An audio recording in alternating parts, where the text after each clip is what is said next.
Hello everyone. Today we shall discuss about ISSUBTOTAL function. ISSUBTOTAL function, it creates another column in a summarized expression that returns true if the row contains subtotal values for the column given as argument. Otherwise it returns false. It returns true value if the row contains a subtotal value for the column given as argument. Otherwise it returns false. This function can only be used in expression of a summarized function.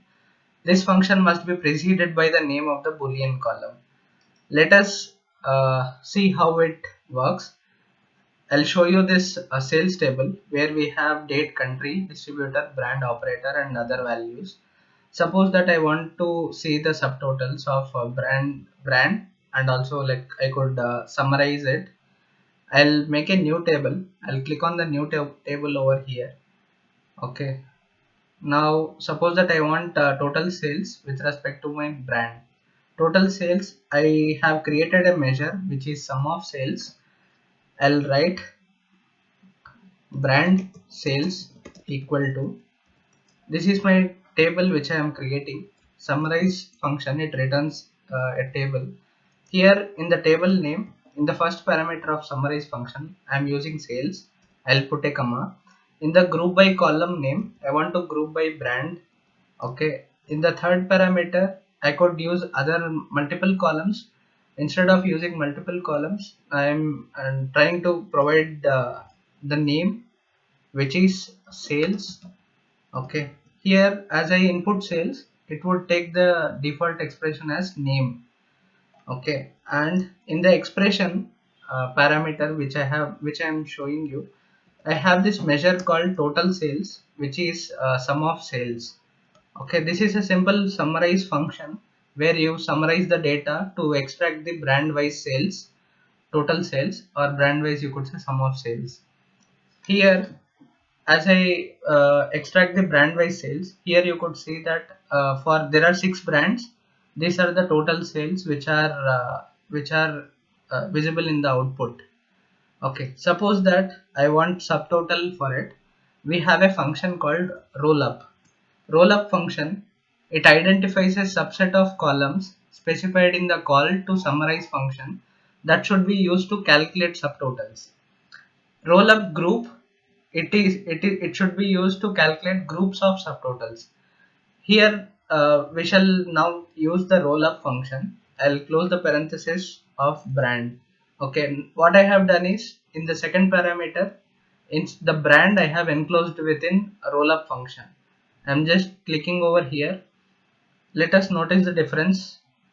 Okay, here after executing, here you could see that the sales is 127 million.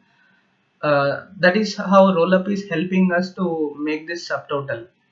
Okay, I'll after the total sales, after the fourth expression, I'll put a comma. I'll write is I'll write a column name. You could see the name too in the parameters. I'll write column name is subtotal brand column. Okay, I'll put a comma. In the expression, I'll use this is subtotal function which is useful, and the column name I'll provide it as brand. I'll close the parenthesis. I'll click over here. Here you could see that is subtotal brand. Here in the last row, here for total subtotal, you could see the true condition. Is subtotal function, it helps us to identify the subtotals which are existing in the column. Okay, suppose that I want to use multiple columns. Beside brand in the second parameter, I'll put a comma. I'll include operator. Okay, and I'll click here. You could notice the difference that my operator is now spreaded, and then in the below, you could see the brand wise subtotals, and the subtotal here you are able to see 127 million true condition for it. Now here I have only the ISSUBTOTAL function mentioned for the brand, and I want the ISSUBTOTAL for operator also to check how it is working. Okay, now I'll create the similar one. I'll just replace brand with operator. Okay, and I'll replace this brand with operator. I'll click over here. Here you could, in the bottom you could see that for operator, the ISSUBTOTAL function, it is reflecting true, because the like operator part, it must be the part of group. Actually, roll up group function, it helps us to group this together and show only one unique result. In order to make that possible, I'll enclose this two columns within rollup group function.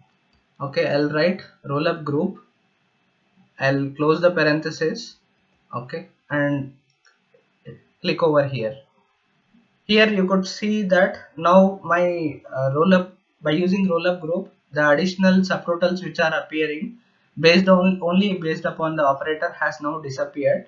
You could see the true condition in the bottom, that for subtotal, which is 127 million, my ISSUBTOTAL brand column and ISSUBTOTAL operator column both are reflecting true condition.